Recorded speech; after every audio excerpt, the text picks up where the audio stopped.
Hello and welcome to Calls. This is a very special show for you tonight. It's Ryder Cup Eve, exciting times. This is your last chance to put in any DFS lineups, any last minute bets or props that you're wanting to put some money on.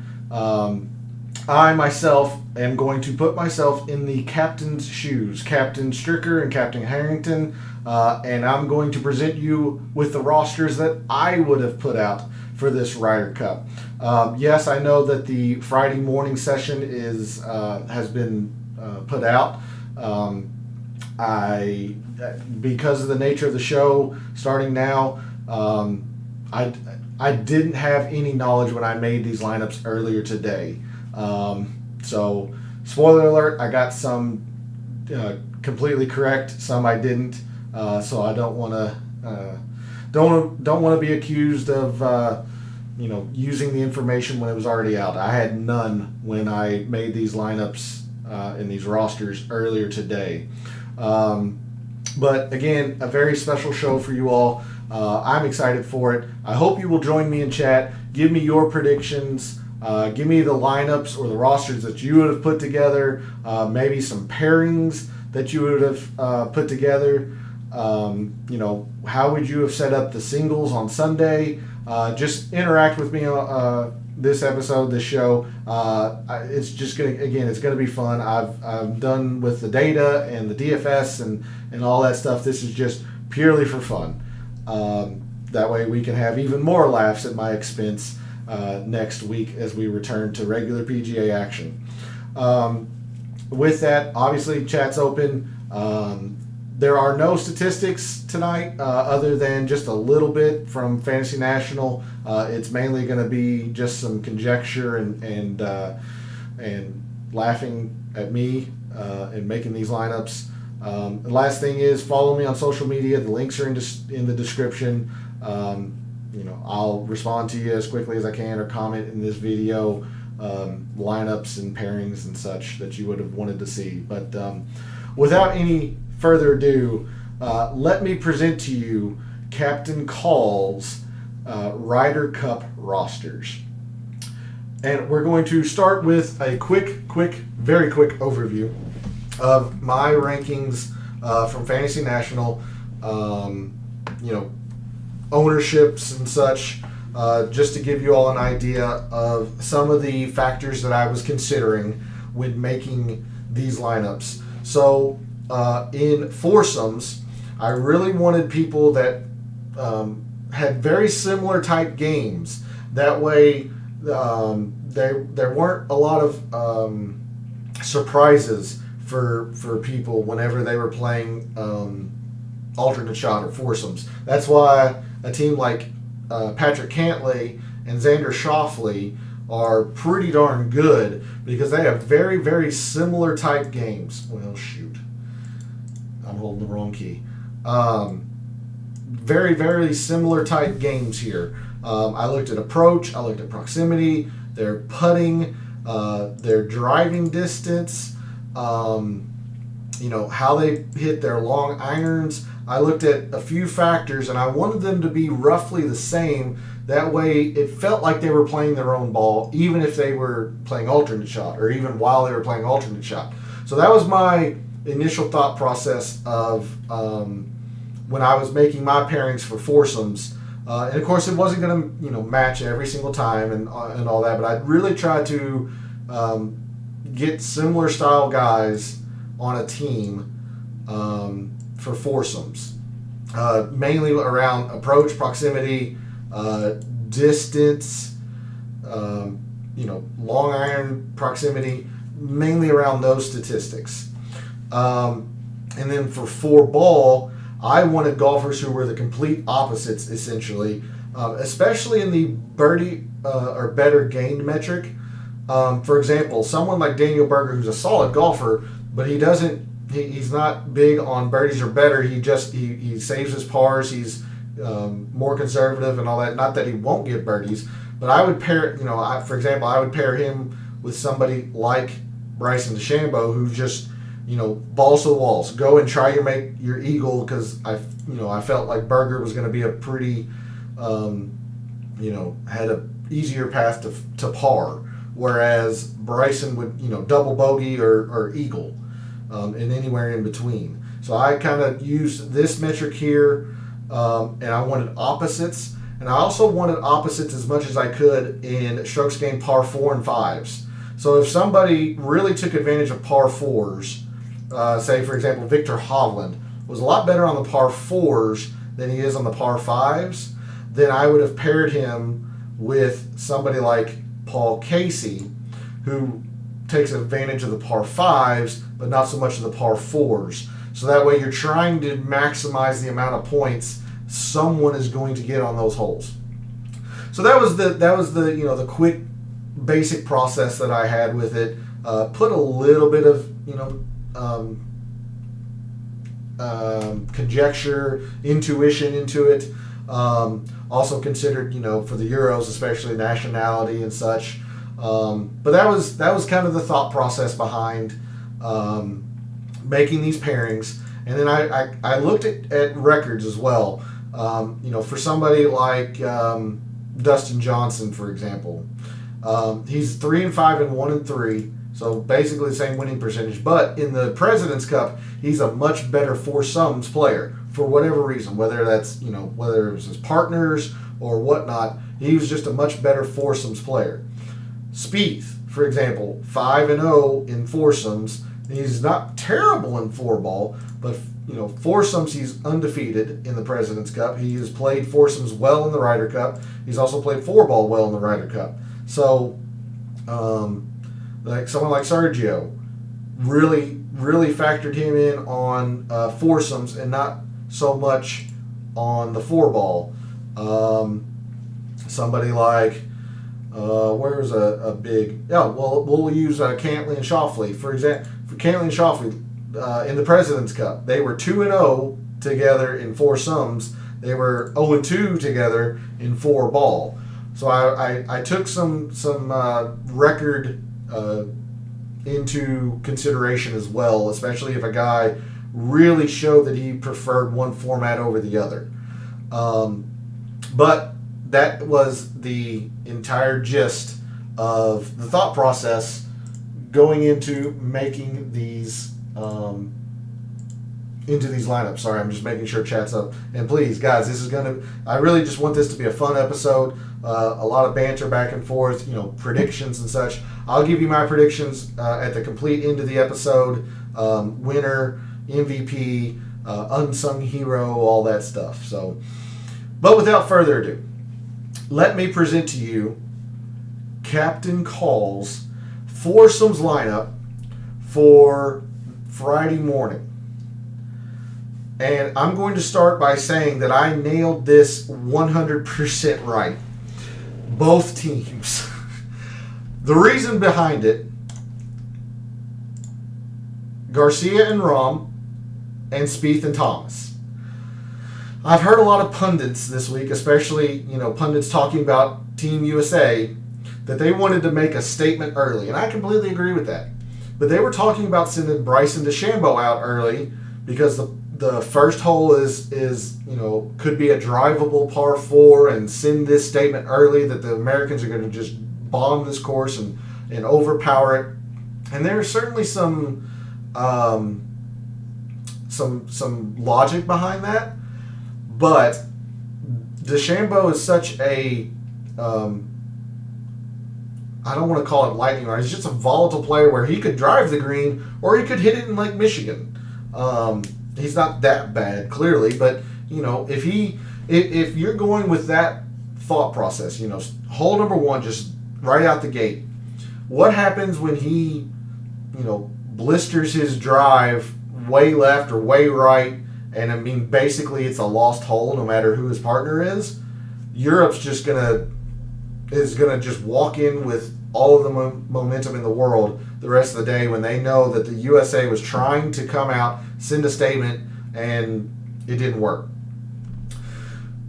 While I agree with the sentiment, I put out the best team, or one of the 2 best teams I thought Team USA had.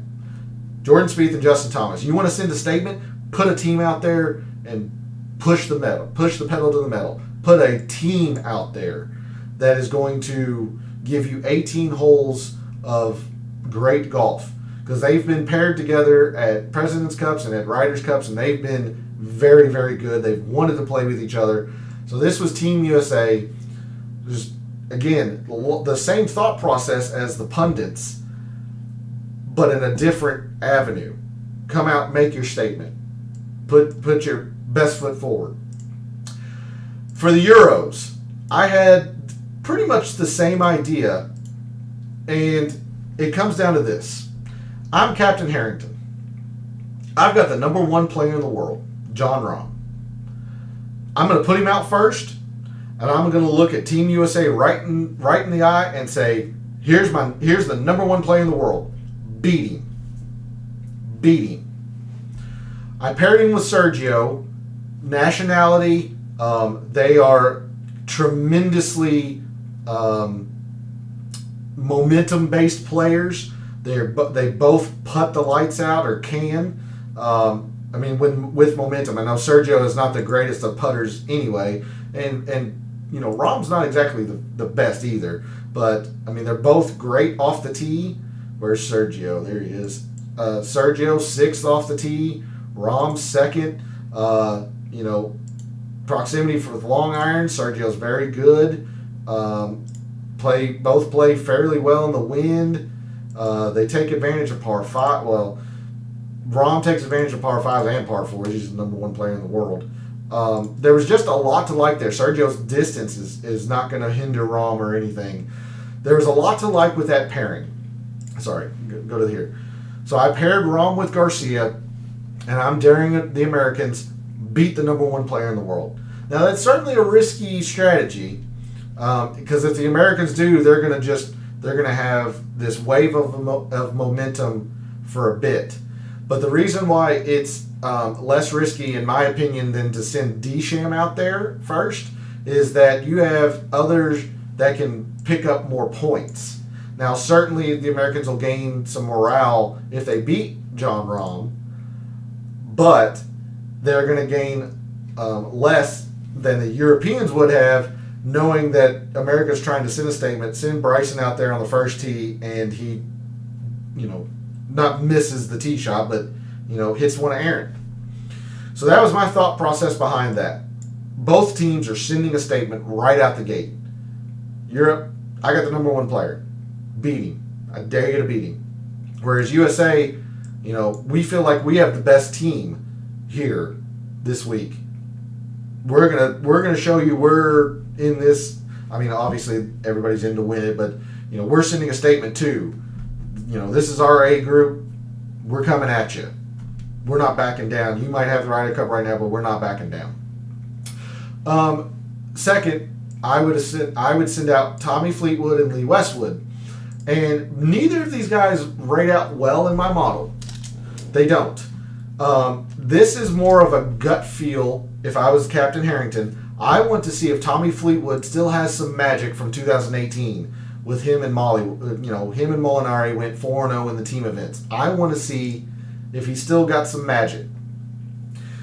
And if he doesn't, Lee Westwood is such a seasoned veteran that I think those two would play well off each other. Neither of them are long off the tee. They have similar style games. Tommy Fleetwood absolutely can get hot with the flat stick. So I really like this pairing. And a lot of it, honestly, for me, was in Tommy Fleetwood. Let me see if you still have the mojo from 2018, basically. And if I'm Captain Stricker, I'm sending out Bryson and Harris English second. Bryson is so gung-ho. He's so... I felt like if I delayed him any further in the day, or in the grouping, if I wanted to play him in foursomes, which, again, playing Bryson in foursomes is risky. I've said that all week. I think his best format is for ball, where he can just play his own ball, go for it, and pair somebody that is rather conservative. But if I wanted to play him in foursomes, I'm pairing him with Harris English for a couple of reasons. Harris English is actually, clearly not as long as Bryson off the tee, but Harris English doesn't get enough credit for how long he is off the tee. He doesn't hit a lot of fairways, but, a lot of people don't think of Harris English as a ball masher, and certainly he's not, in the top 10 or anything in this field. He doesn't get enough credit for how long he hits it. He can put it out there when he needs to, but he's also consistent enough that he will give Bryson a chance to hit his long irons well. English isn't the longest of iron players here. Bryson can struggle with those long irons. This was a risky risky pair to put out there. I'll give you that. But these two can putt. Bryson 10th, Harris English 4th. You're combining Bryson's off the tee game with Harris's English. He can attack some par 5s now. Harris English can go after some par 5s. A lot of it comes down to, I think Harris English's demeanor will play well with Bryson DeChambeau. Bryson is such a lightning rod. He's going to be the center of a lot of attention. Harris English is just even keeled. There's not a lot of up. There's not a lot of down. He just goes about his process. So I put them together in foursomes, and I felt like that was my weakest of the four. But Bryson being so amped up, I felt like it would be deflating, especially for him, if I held him back. So I put him out there in foursomes, and I tried to find him a partner that would, play off of his strengths and not get caught up in the frenzy of Bryson DeChambeau. Third, going out for Team America, I have Tony Finau and Dustin Johnson. Makes a lot of sense here. You've got two very, very similar style players. They both, Finau is a little bit more shaky with the putter. DJ's not arriving in a lot of form, but they're very similar games. They're long off the tee. They hit long irons well. Their around the green game is generally pretty good. There was a lot to like here in an alternate shot style format because they play such a similar style game. Again, Dustin being the most seasoned vet of the Americans, I wanted to put him out, make sure I put him out in the first round or first session, and really establish like these are my players, these are guys I'm going to ride. So I liked that pairing a lot. If I'm Captain Harrington, I'm also going to make sure I'm going to put Rory out there. I'm going to put Rory out there as often as I can. So not to jump too far ahead, there are two players from each team, two from Europe, two from Team USA that are playing in all 4 sessions and then singles. So I have 4 players that are playing all 5 rounds, and I tried to keep it even, 2 for each side. There's certainly an argument that others could be, or maybe Team America or Team USA puts out 4 guys that play all 5. Maybe Europe does 1 or 2. Again, I'm putting myself in these captains' shoes, so I try to keep it as balanced isn't the right word. Keep it as uniform as possible. So there's 2 Europeans and 2 Americans that are playing in all 4 sessions and then singles. But again, coming back to Captain Harrington, I am putting Rory out. I make sure I'm putting Rory out there too. Rahm might be the number 1 player in the world. Rory is the team captain. I don't think there's any disputing that. Now there's Lee Westwood and Ian Poulter. They're certainly the seasoned vets, the grizzled. They've seen everything and all that stuff. But I don't think there's any disputing that Rory McIlroy, considering his Ryder Cup experience and the level of talent he is at this stage in his career, is the team leader. Rahm's the young gun, obviously number 1 in the world and all that. And he will be a leader for Team Europe for years to come. But in this moment, in this 43rd Ryder Cup, Rory is the captain of Team Europe. I'm going to put the captain out there. And I paired him with Tyrrell Hatton. These two might not seem like a good match in the way they play their games. Hatton is actually fairly similar to Rory in a lot of aspects. You look down here, I mean, Hatton, 8th and 7th, I mean, he hits his irons very well.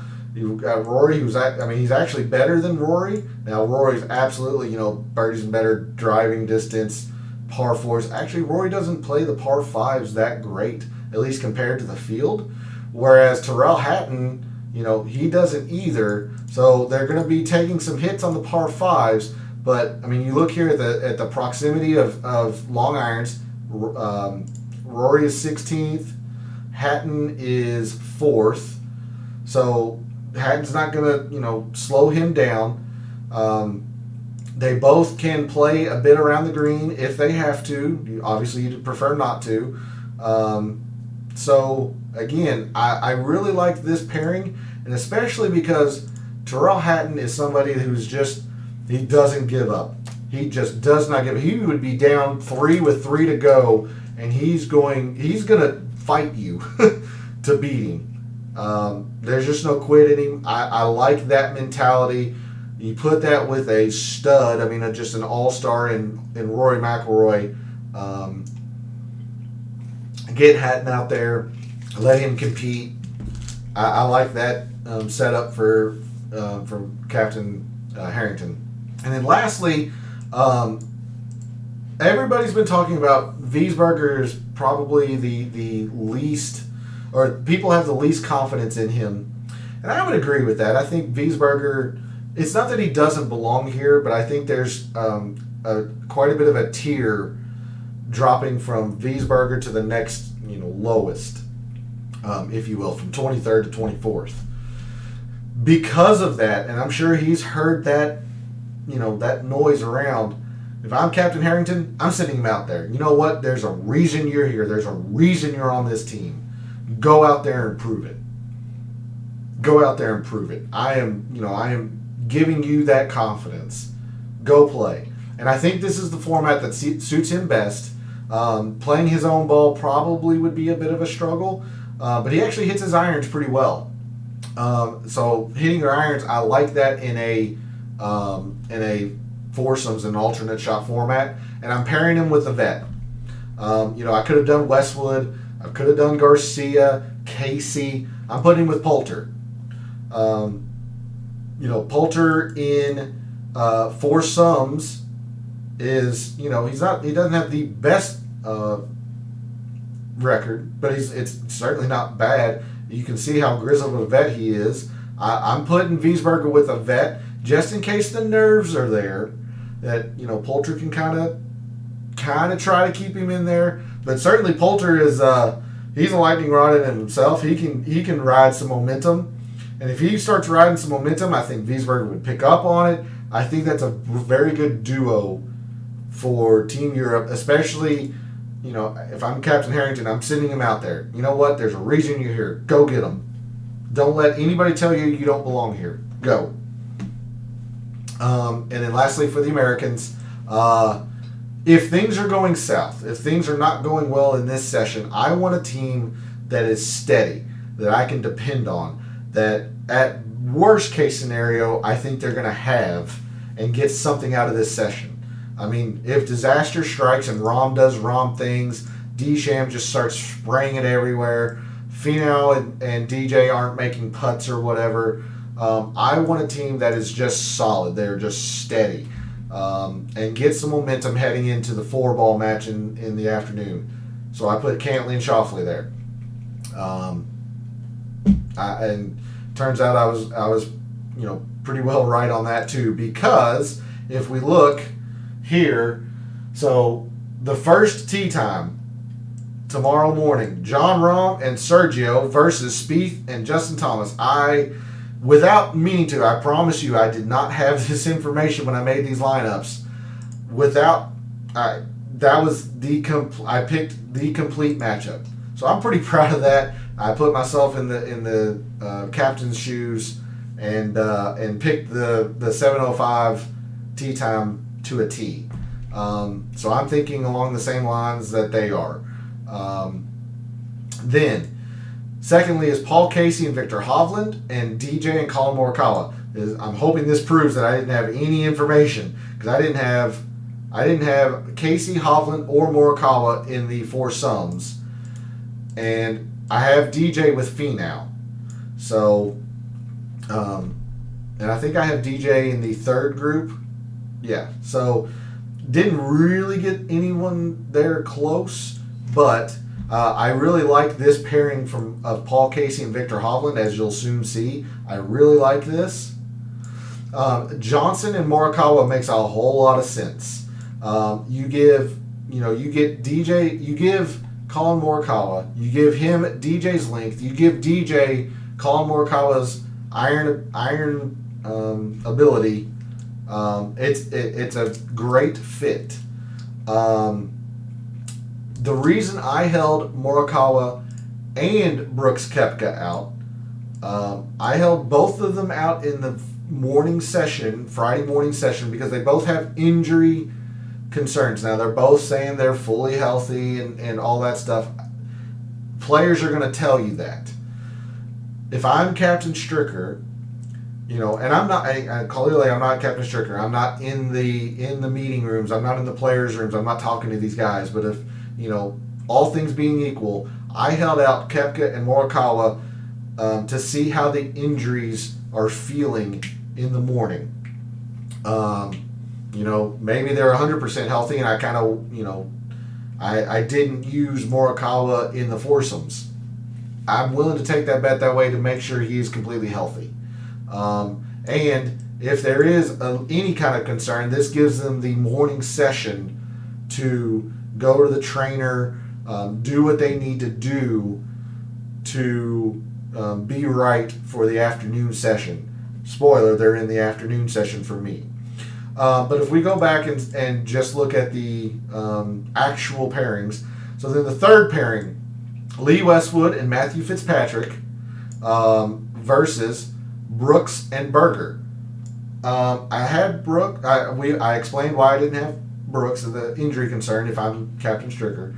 Berger I have with Dustin Johnson, so I mean they're sending him out there in these foursome matches. Westwood I have Westwood with Tommy Fleetwood, trying to figure out if there is if that mojo is still there for Tommy Fleetwood. And then Fitzpatrick, I like Fitzpatrick in a foursomes matchup, but if I'm Captain Harrington, I'm sending a message. I'm sending the number one player out. I'm sending my team captain out. I'm kind of playing a mind game or a confidence boost for Wiesberger, sending him out first in the first session. So that's why I didn't have Fitzpatrick in. And then last, the actual matchup, Rory and Poulter. It makes sense. You're going to send Rory out. You want to send Poulter out. I don't know if I like this actually from Captain Harrington, but I at least have these two players in the morning session. And of course, I put Cantley and Schauffele as my fourth group, and it turns out that they're the fourth group. So I picked two American teams completely spot on, as in pairing and timing. I picked European pairing and timing correctly here. I'm not going to give myself any credit, but you'll see I actually have Casey and Hovland together in the 4-ball in the afternoon. So I at least have these two paired. So I want to give myself a tad bit of credit, just a tad. And then I was off on these two for the Europeans.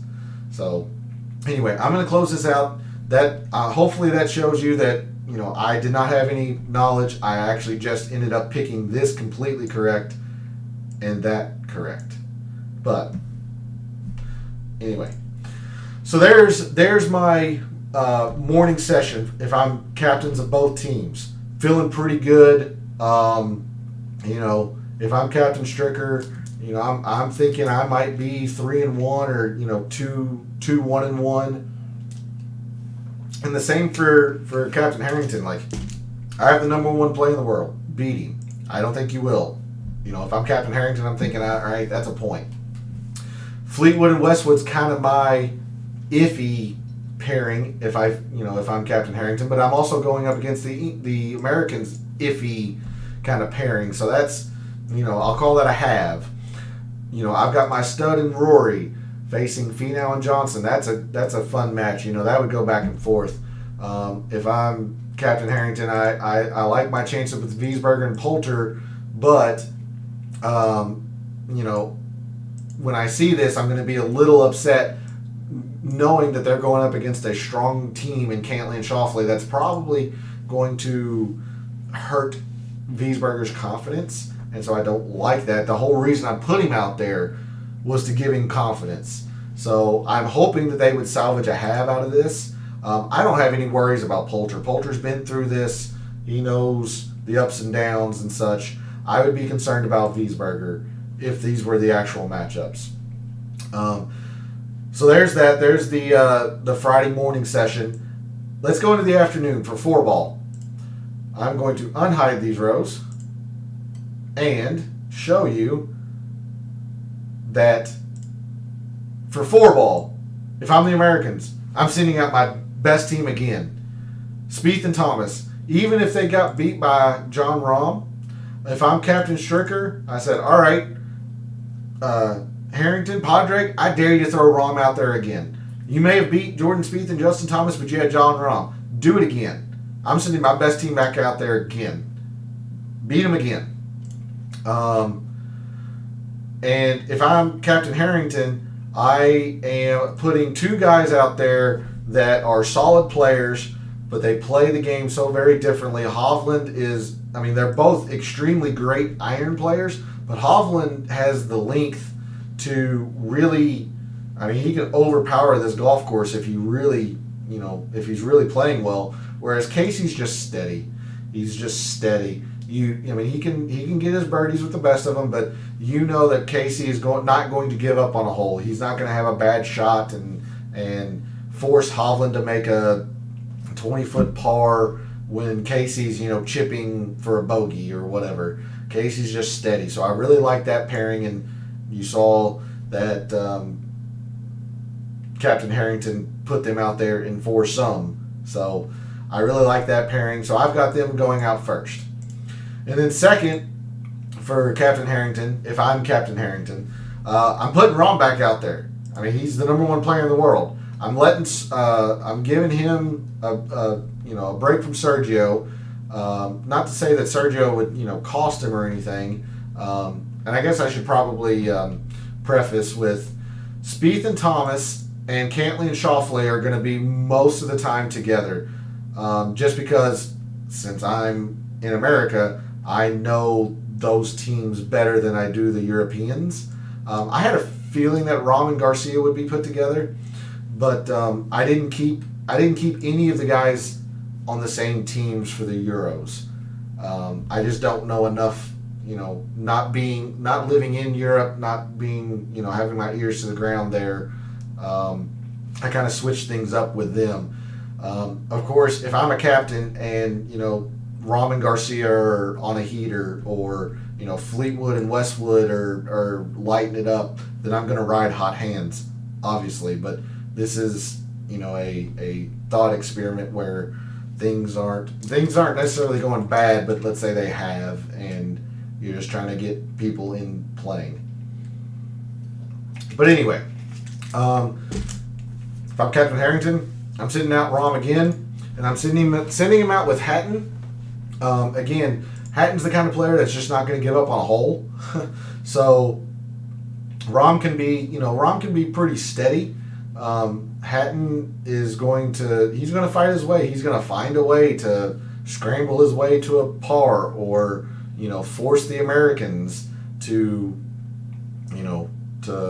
make their birdie putt or whatnot. I kind of like this pairing. If I'm Captain Harrington, I like the way those two can play off each other. And then if I'm Captain Stricker, I love this team. I want to see this team actually this week. Whether it's in foursome or 4-ball. You get Berger, who isn't long off the tee. He doesn't go out and try to make a bajillion birdies. He's third to last in distance. He is, fourth to last in birdies or better. But he hits his iron so well that he's going to give himself chances at putts. He just is. He's not going to get himself out of a hole just because, his irons are so good. He hits his long irons pretty darn well too. He doesn't play the drivable par fours the greatest, but that's why I've paired him with Dustin Johnson in a 4-ball format where I can just say, you know what, DJ, go for it. Why not? Go for it. I'm confident that Berger's going to give himself a par. Go for it. Your irons haven't been great lately. All right, well, if you hit yourself out of the hole, Berger's going to pick you up. So I liked that team quite a bit. I talked about how DJ's better at 4-ball anyway. I love this team. I love this pairing. If I'm Captain Stricker, I want to see it actually this week. Third out, I've got Finau with Koepka. Again, I talked about the reason to hold him back this long, just to make sure the health's there. I'm not going to sit him an entire first day. Brooks is a competitor. He's wanting to get out there and play. I just, making sure the wrist is fine, the mindset's right. And I'm putting him out there with Tony Finau, who's he's even killed. They play a similar style game as well. Brooks he does not putt well. Finau's actually been putting very well on bent lately. So that's the reasoning behind that. If you can't play, well with Finau's so lighthearted. Finau's going to, obviously try to win, but he's so lighthearted. If you can't get along with Tony Finau, you can't get along with anybody. So I put those two together. And if I'm Captain Harrington, if I'm European captain, this is my secret weapon. This team here, Lowry and McIlroy in a 4-ball format. Let them just have at it. Lowry is not getting any respect this week. He plays these long, difficult courses very, very well. He is not great off the tee. He isn't. But he hits his irons so well. Rory hits his irons well. Rory plays the par fours immaculate. Shane Lowry plays the par fours immaculate. Lowry is the best in the wind. He's the best in these Pete Dye courses. He's one of the best in these drivable par fours. You combine that with Rory, I think this is the secret weapon. I think this is the secret sauce for the Europeans. I really like this if I'm Padraig Harrington. As much as high as I am on Team America, Berger and Johnson, I want to see this pair. As an American fan, and I live in America clearly, I am scared to death of this duo, Lowry and McIlroy. I'm scared to death of that duo. I think they're going to be really darn good if they're paired together. And then lastly, to end the Friday, I put Fitzpatrick, who's pretty darn good off the tee. Put him with Sergio, who's another good player off the tee. And the European theme here is I'm putting these relatively inexperienced players, Victor Hovland, Matthew Fitzpatrick, Bernd Wiesberger. Even Lowry is a Ryder Cup rookie. I'm putting the Ryder Cup inexperience with the grizzled vets, the Sergios, the Poulters, the Westwoods. That's been my strategy as I've been thinking as if I'm Captain Harrington. So Fitzpatrick and Garcia, two guys that play very well off the tee. Putting will be an issue for this team, clearly. But, I want to make sure I get everybody out. And I did that for both teams. I wanted to make sure I got everybody out on day one. I'm not sitting anybody on day one, because that just sends a bad vibe that, well, clearly you're the last player on this team. We're trying to get as many points as we can. If you sit day one, I think it would cause not necessarily a rift, but it certainly would be a hit to a player's confidence. So I made sure I put everybody out day one. And then lastly, Morikawa and Scheffler are certainly an interesting pair. In foursomes, let Scheffler just go for it. Because Morikawa is steady, a lot like Cantlay. Steady, steady, steady. Let Scheffler go for it. Scheffler's third and birdies are better. I don't think a lot of people realize that. Go for it. He's pretty good in the long irons. Now his putting's bad. Morikawa's putting's bad. But the reason that's not such an issue in my mind is that they'll be playing their own ball anyway. So somebody's going to be hitting a putt on the green anyway. And that's why I never understood why putting a good putter with a bad putter is a lot of people's thinking. Like if they want to put, say, Ian Poulter with a Hovland or a Casey or whatnot. I never understood that because somebody's gonna have to make the putt anyway. And yes, while you're giving yourself a chance at the good putter having it, it's not a guarantee in an alternate shot format. So these guys are gonna be struggling on the green anyway. Just let them play their own ball. They're used to it. Because then if you're a bad putter, like Colin Morikawa, Scotty Scheffler, Brooks Koepka, and a hole depends on you to win it with your putt when your partner has put you on a great approach shot or anything like that. It's deflating knowing you're the bad putter and you're having to make that putt. So that's why I never understood that thought process behind it. That's why I try to put two good putters, two similar style players together. If they are bad putters, put them together in the foursomes. And let their irons play, let their off the tee game play. I don't like the good putter, bad putter, put them together in a foursomes thing. I just don't. So anyway, that is my Friday. That's my Friday. I feel pretty good if I'm both teams there. Hopefully, I've got the lead, but I've gotten everybody out there. I've gotten their feet wet. I've gotten them in the competition. Now we're going to start getting into some nitty gritty here. Didn't mean to unhide all of those, but you'll see. Saturday morning, alternate shot again. Fleetwood and Hovland. Hovland's ball striking, his off the tee game. Fleetwood, his putting. Let's send him out there again. I'm going to see if there's any mojo left. That's why I sent him out early. I'll send him out early again. This time with a young stud who hits the ball a mile, who can overpower the course if he has to. That was the thought process behind that team. If I'm Captain Stricker, I have sent Spieth and Thomas out both times first. I'm going to throw you a curveball. I'm actually going to put Cantlay and Schauffele out there. My second strongest team, but I'm still sending a statement. I'm going to throw you a curveball. I'm going to sandbag Spieth and Thomas somewhere else along the line on you. Again, it's a bit of a mind game here. If I'm Captain Stricker, that's what I'm going to do. I'm going to throw you this curveball here. Put Cantlay and Schauffele there.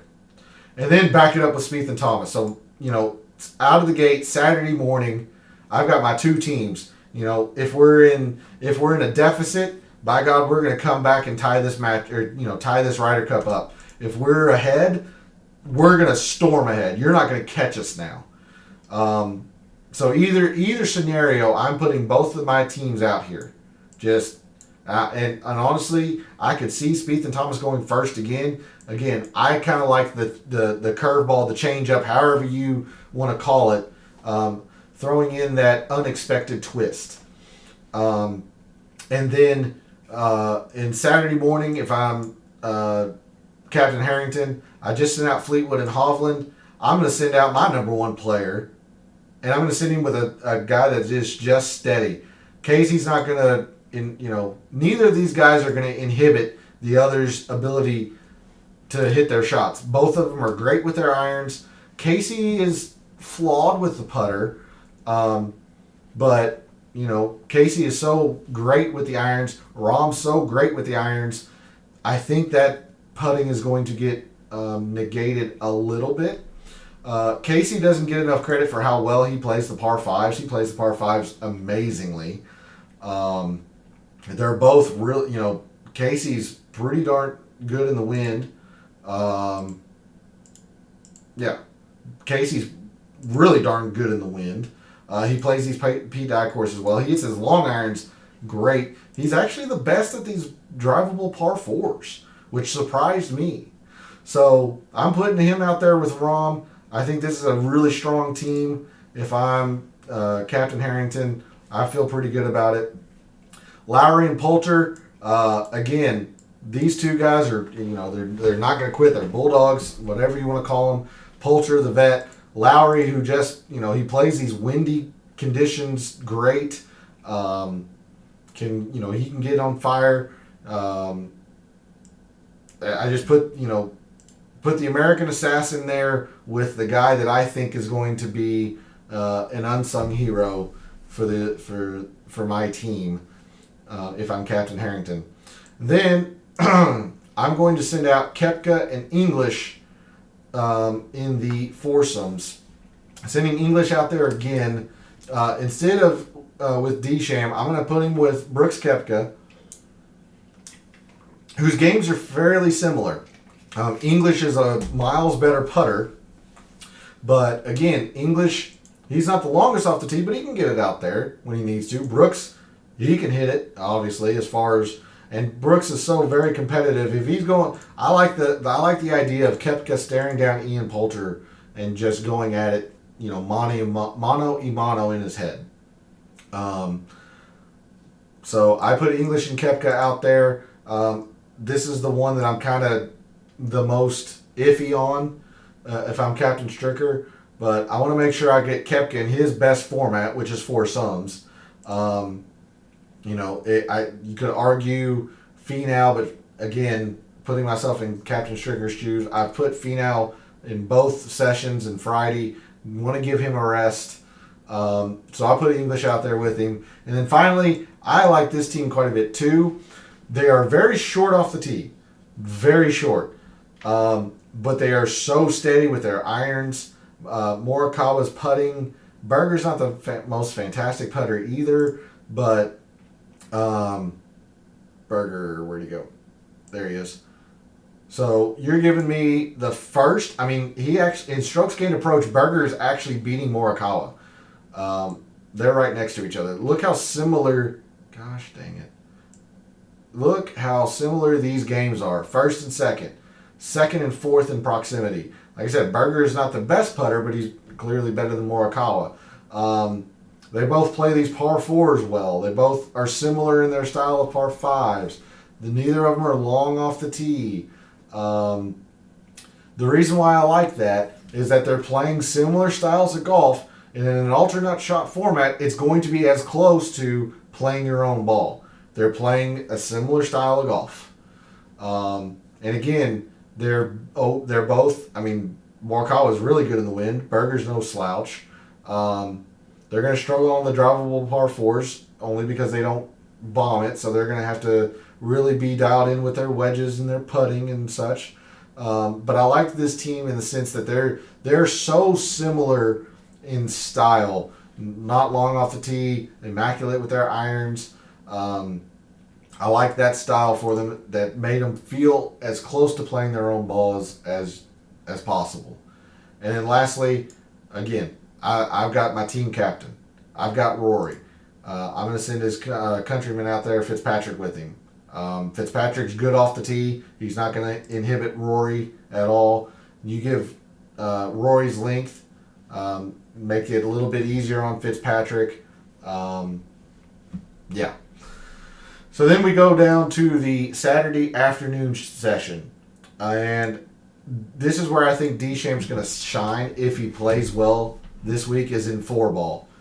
And I'm putting him with another player here that, and honestly, I just realized this is bad captainship by me. I need to put, say, Berger and DeChambeau here, because you don't want Berger coming back to back. That's just an oversight on my part. I was more so trying to focus on pairings as opposed to order. But if this were the case, I'd be a terrible captain. Put it to you that way. But I do like the Berger and Deschamps. Again, Berger's the steady Eddie. Him and Paul Casey. I consider him and Paul Casey the similar player for each team. They're just steady. They're going to make their pars. They might, they could get birdies when they need to, but they're not going to shoot themselves out of a hole. Again, like I said, they're just steady. And you pair Berger, someone steady, with the volatile, the great or the terrible. You put him with Deschamps. Just tell Deschamps, go for it. In 4-ball, go for it. Why not? I promise you, I'll get my par. I won't hit us out of this hole. Go for it. If you drive that par 4, we're looking at an eagle. They are not going to be able to compete with us.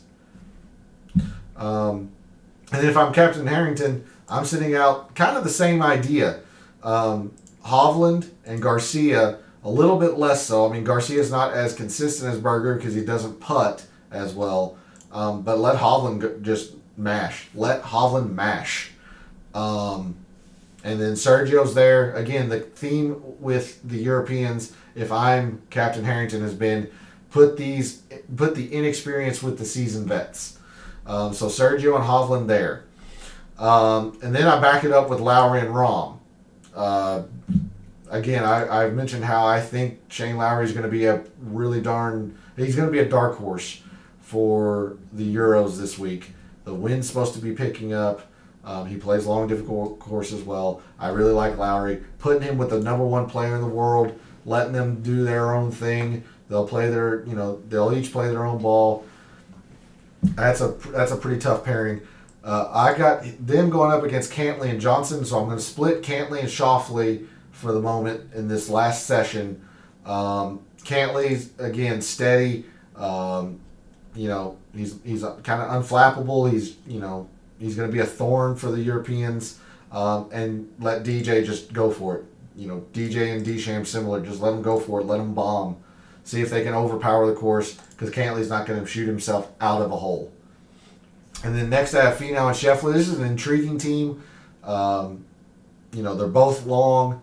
Scheffler, we established that he's, third best at birdies or better. Tony Finau actually surprisingly is one of the lower ones in birdie or better. So he's going to have to be Mr. Consistent versus Scheffler's, go for it mentality.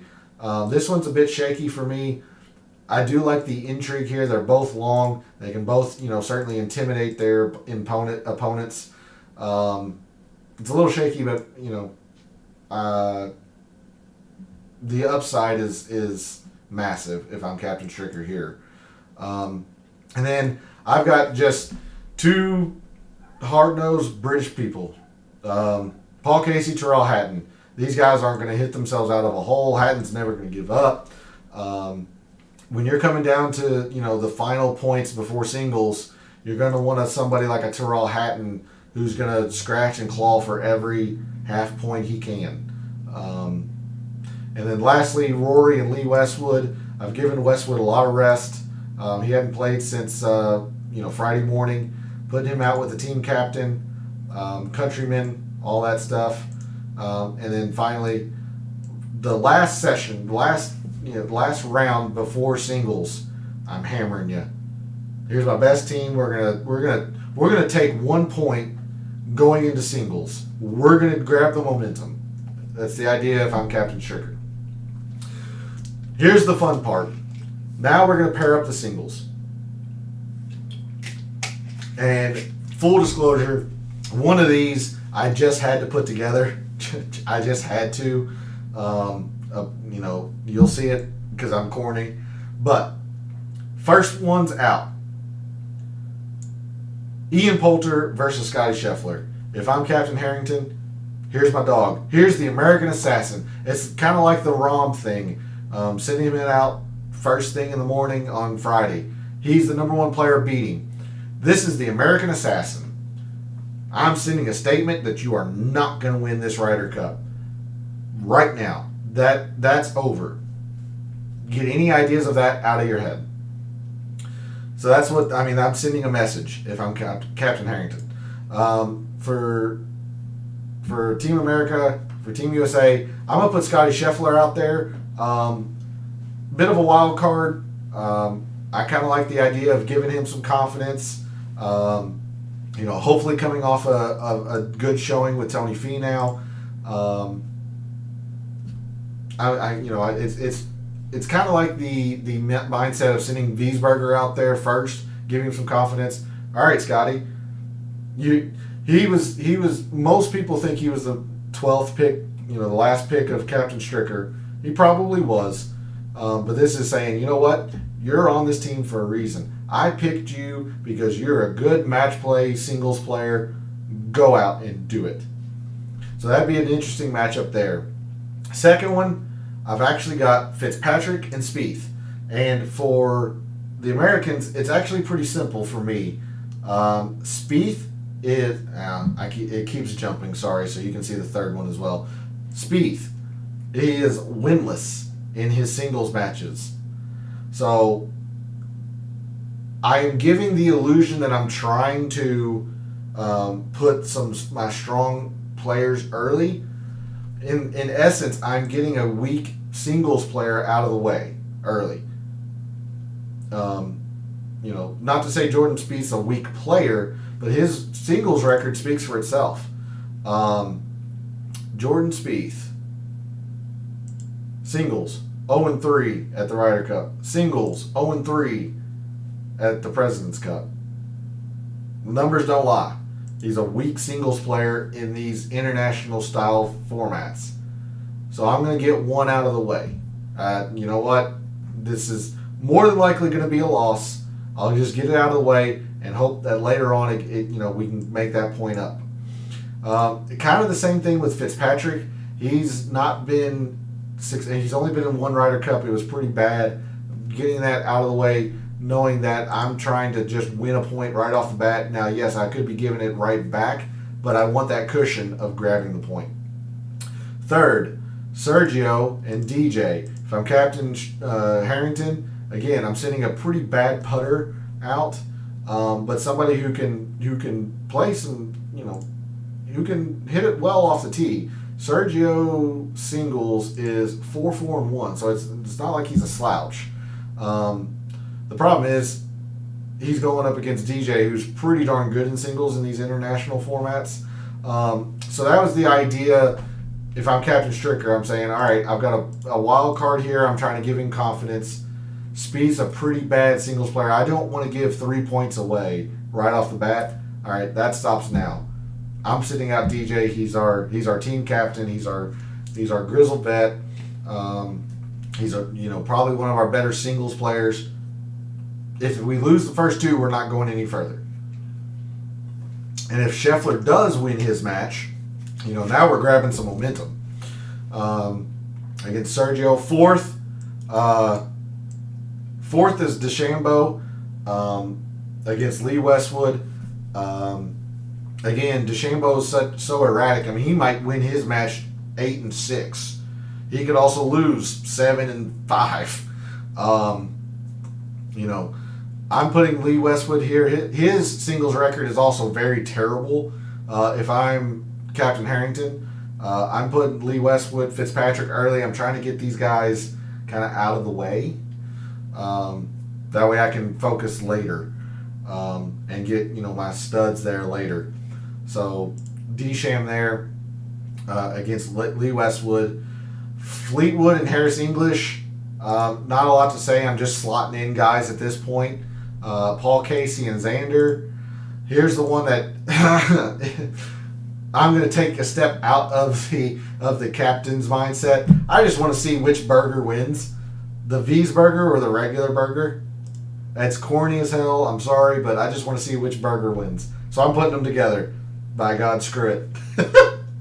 So that's literally the entire reasoning behind where they are there. And stepping back into the captain's mindset to end the Ryder Cup here, I've got Tyrrell Hatton, who, again, we've established he just doesn't give up. He's going to fight and claw. You want that tenacity when towards the end of the Ryder Cup. And Tony Finau, who I think has been freed up with his win at the Northern Trust. I think he plays a little bit more loose, a little more confident. Put him there. It's big game Brooks. If the wrist is healthy, he's going to compete. He's going to want to win. Victor, a wild card, but somebody else who can just light it up. Run the course over. You worry about the inexperience, but the talent's certainly there. And then we're getting to the meat of it. If the Ryder Cup is starting to get on the line, I just believe Shane Lowry's he's won the Open Championship. He's been, even though he's a Ryder Cup rookie, he's been in a lot of these grinded out type matches. And then what's there to say about Colin Morikawa? He's a two-time major champion. He's been in, matches where he's had to close it out. He can. Then you got, for Team Europe, second to last, Rory McIlroy, the team captain. Just what's there to say? When the Ryder Cup really starts to get on the line, you want your best players there. So Rory McIlroy and Patrick Cantlay. Cantlay, number one FedEx Cup player. His putting the lights out. He's winning a lot lately. He's on fire. He's unflappable. He's not going to get intimidated by a big moment. That's why I've got him in the penultimate there. And it's simply going. If I'm each of these captains and the Ryder Cup is on, I apologize. I haven't scrolled down. My apologies. So yeah, I've got Rory and Cantlay there, then Lowry, Morikawa, Victor, Brooks. I wanted to see the burgers. Which burger's best? V's burger versus burger, the regular burger. But at the end of it, when the Ryder Cup comes down to it, if it comes down to the last point, who do I want playing that 18th hole? For me, Kevin Harrington's pretty clear. You could argue Rory, pretty clear choice. I got the number one player in the world. I want it on his shoulders. Versus, if I'm Captain Sugar, nobody takes this more seriously than Justin Thomas. His putting woes aside, he's not going to give up without a fight. He's going to give you everything he has. You saw the emotion when you played the President's Cup. Nobody takes this more serious than he does. If the tournament's on the line, I want him. I want him to have it on his shoulders. You can certainly argue Cantlay, and he's hot and all that stuff, but if I'm Captain Stricker, that's who. If it comes down to the final match, I want Justin Thomas. So that is Captain Call's rosters that I would have put out there for the 43rd Ryder Cup. Just to kind of round out the show, let me swivel back in here and let my camera get focused. There you go. The predictions part of the show. First, I think the unsung hero, I've talked about him a lot tonight. I think the unsung hero is going to be Shane Lowry. He is getting he's not getting a lot of recognition. Being a Ryder Cup rookie, I don't think a lot of people realize how good he is in these conditions that are being set up at Whistling Straits. He plays long courses well. He plays difficult courses well. He plays well in the wind. He plays Pete Dye courses the best of anybody at Whistling Straits this week. So I think Lowry's going to be quite an unsung hero for the Europeans. For the Americans, I think it's going to be Daniel Berger. Daniel Berger is kind of a Swiss Army knife. You can kind of you can put him with a lot of people, and it's going to work. Whether he wins a lot, I don't know, but it won't be because of Daniel Berger's lack of skill or lack of ability to do what is needed at a time.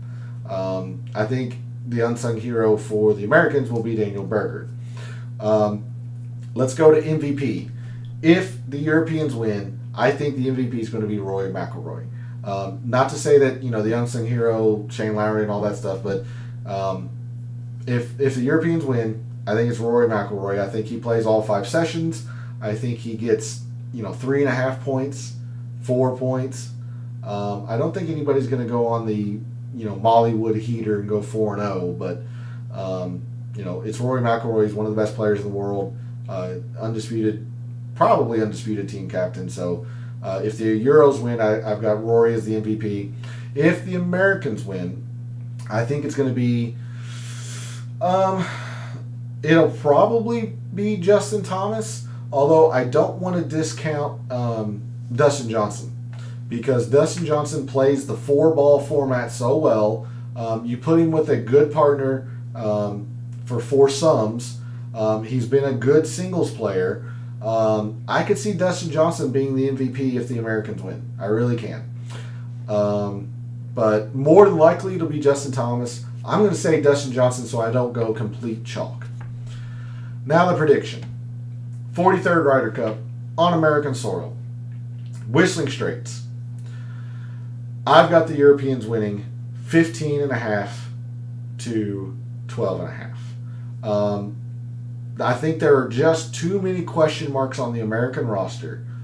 Morikawa's health, Brooks's health, DeChambeau, how are you deploying him? Are you putting him in 4-ball? Who are you putting with him in 4-ball?